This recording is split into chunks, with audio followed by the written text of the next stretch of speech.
Au nom du Père, du Fils, du Saint-Esprit. Amen. Seigneur Jésus, tu connais mon inconstance et mon infidélité. Tu sais combien je suis faible. Alors je demande en ton nom que notre Père céleste envoie son Esprit pour que quotidiennement je puisse entreprendre la lecture du catéchisme de l'Église catholique et que mon cœur s'ouvre à la tradition enseignée par ton Église, ma mère. Que je puisse ajuster toutes mes actions et mes œuvres à son enseignement. Mon Jésus, avec confiance j'abandonne la constance et la fidélité de toute la démarche entre tes mains. Que Saint Michel Archange et mon ange gardien protègent et défendent chaque moment quotidien consacré à cette lecture. Maintenant, avec toi et par ta voix, disons: Notre Père, qui es aux cieux, que ton nom soit sanctifié, que ton règne vienne, que ta volonté soit faite sur la terre comme au ciel. Donne-nous aujourd'hui notre pain de ce jour. Pardonne-nous nos offenses comme nous pardonnons aussi à ceux qui nous ont offensés. Et ne nous laisse pas entrer en tentation, mais délivre-nous du mal. Amen. Ensemble, mon Jésus d'amour, saluons notre sainte maman, la Vierge Marie. Entre ses mains, je remets mon cœur, mon âme, ma volonté et ma vie, afin que par ses soins règne en moi la volonté du Père, et qu'en ses mains mes œuvres soient gardées, transformées, en parfaite offrande rayonnante de la lumière de Dieu, pour sa gloire, le salut des âmes et la consolation des âmes du purgatoire. Je te salue Marie, comblée de grâce. Le Seigneur est avec toi, tu es bénie entre toutes les femmes, et Jésus, ton enfant, est béni. Sainte Marie, Mère de Dieu, prie pour nous, pauvres pécheurs, maintenant et à l'heure de notre mort. Amen. Je te salue Marie, comblée de grâce, le Seigneur est avec toi. Tu es bénie entre toutes les femmes, et Jésus, le fruit de tes entrailles, est béni. Sainte Marie, Mère de Dieu, prie pour nous, pauvres pécheurs, maintenant et à l'heure de notre mort. Amen. Je te salue Marie, comblée de grâce, le Seigneur est avec toi, tu es bénie entre toutes les femmes, et Jésus, le fruit de tes entrailles, est béni. Sainte Marie, Mère de Dieu, prie pour nous pauvres pécheurs, maintenant et à l'heure de notre mort. Amen. Ô Saint-Esprit, par l'intercession du cœur immaculé de la Sainte Vierge Marie, et par le cœur chaste de Saint Joseph, donne-moi un cœur doux, humble, pur, miséricordieux et charitable. Rends-moi docile à tes célestes inspirations et prompte à y répondre. Que mon cœur enflammé de ton amour soit en toutes ses œuvres dans la volonté du Père, œuvrant ainsi sous ton joug léger et joyeux. Père céleste, je fais ces demandes par les mérites, les œuvres et les souffrances de Jésus-Christ, ton Fils bien-aimé. En mon nom, au nom des âmes de ma famille, au nom des âmes de mes proches, au nom des âmes qui se sont recommandées à mes prières, au nom des âmes constituant ta Sainte Église, le pape, les cardinaux, les évêques, les prêtres, les religieux et religieuses, les laïcs, au nom des âmes qui ne te connaissent pas, des âmes des païens, des âmes des hérétiques, des âmes des apostats et des âmes froides, en tout temps, dans les siècles des siècles. Amen. Quatrième point. La gravité du péché, péché mortel et véniel. Numéro 1854. Il convient d'apprécier les péchés selon leur gravité. Déjà perceptible dans l'Écriture, la distinction entre péché mortel et péché véniel s'est imposée dans la tradition de l'Église. L'expérience des hommes la corrobore. Numéro 1855. Le péché mortel détruit la charité dans le cœur de l'homme par une infraction grave à la loi de Dieu, détourne l'homme de Dieu, qui est sa fin ultime, et sa béatitude en lui, préférant un bien inférieur. Le péché véniel laisse subsister la charité, même s'il offense et la blesse. Numéro 1856. Le péché mortel, attaquant en nous le principe vital qu'est la charité, nécessite une nouvelle initiative de la miséricorde de Dieu et une conversion du cœur qui s'accomplit normalement dans le cadre du sacrement de réconciliation. Lorsque la volonté se porte à une chose de soi contraire à la charité par laquelle on est ordonné à la fin ultime, le péché, par son objet même, a de quoi être mortel.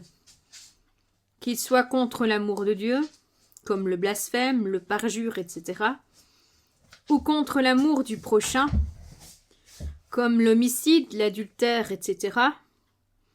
En revanche, lorsque la volonté du pécheur se porte quelquefois à une chose qui contient en soi un désordre mais n'est cependant pas contraire à l'amour de Dieu et du prochain, telle une parole oiseuse, rire superflu, etc., de tels péchés sont véniels, selon saint Thomas d'Aquin. Numéro 1857. Pour qu'un péché soit mortel, 3 conditions sont ensemble requises. Est péché mortel tout péché qui a pour objet une matière grave et qui est commis en pleine conscience et de propos délibérés. Numéro 1858. La matière grave est précisée dans les 10 commandements selon la réponse de Jésus aux jeunes riches. Ne tue pas, ne commets pas d'adultère, ne vole pas, ne porte pas de faux témoignages, ne fais pas de tort, honore ton père et ta mère. Voir l'Évangile selon saint Marc, chapitre 10, verset 19. La gravité des péchés est plus ou moins grande. Un meurtre est plus grave qu'un vol. La qualité des personnes lésées entre aussi en ligne de compte. La violence exercée contre les parents est de soi plus grave qu'envers un étranger. Numéro 1859. Le péché mortel requiert pleine connaissance et entier consentement. Il présuppose la connaissance du caractère pécamineux de l'acte, de son opposition à la loi de Dieu. Il implique aussi un consentement suffisamment délibéré pour être un choix personnel. L'ignorance affectée et l'endurcissement du cœur ne diminuent pas, mais augmentent le caractère volontaire du péché. Numéro 1860. L'ignorance involontaire peut diminuer, sinon excuser l'imputabilité d'une faute grave. Mais nul n'est censé ignorer les principes de la loi morale qui sont inscrites dans la conscience de tout homme.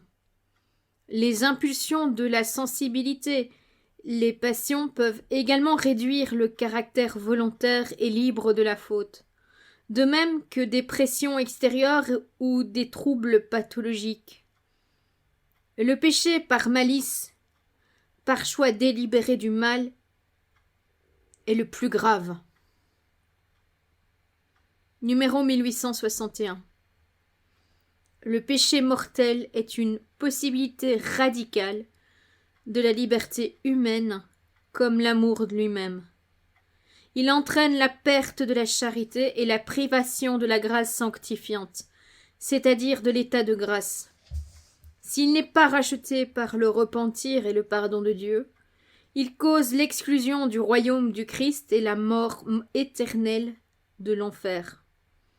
Notre liberté ayant le pouvoir de faire des choix pour toujours, sans retour. Cependant, si nous pouvons juger qu'un acte est en soi une faute grave, nous devons confier le jugement sur les personnes à la justice et à la miséricorde de Dieu. Numéro 1862. On commet un péché véniel quand on n'observe pas dans une manière légère la mesure prescrite par la loi morale ou bien quand on désobéit à la loi morale en matière grave mais sans pleine connaissance ou sans entier consentement. Numéro 1863. Le péché véniel affaiblit la charité. Il traduit une affection désordonnée pour des biens créés, il empêche les progrès de l'âme dans l'exercice des vertus et la pratique du bien moral. Il mérite des peines temporelles. Le péché véniel délibéré et resté sans repentance nous dispose, peu à commettre le péché mortel. Cependant, le péché véniel ne rompt pas l'alliance avec Dieu. Il est humainement réparable avec la grâce de Dieu. Il ne prive pas de la grâce sanctifiante ou déifiante et de la charité, ni par suite de la béatitude éternelle.